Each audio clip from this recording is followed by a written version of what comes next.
How to fix Viber call failed.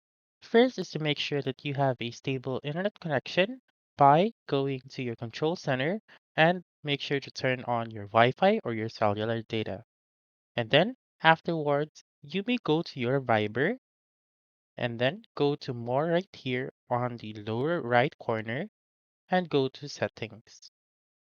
Once you're right here, click on calls and messages and make sure to turn on Viber in calls.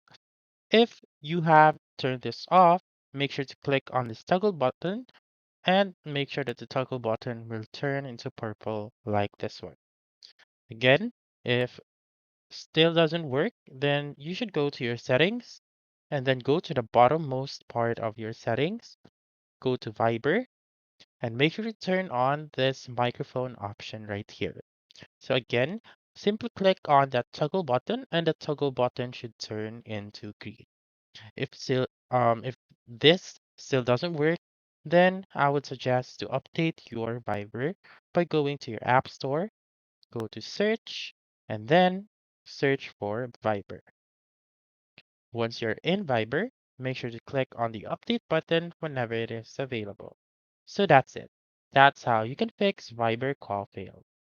So that's all for this video. Let me know in the comments section if this works out for you. For more helpful tutorials like this, please subscribe to our channel and don't forget to click that notification bell. Thank you for watching and have a wonderful day.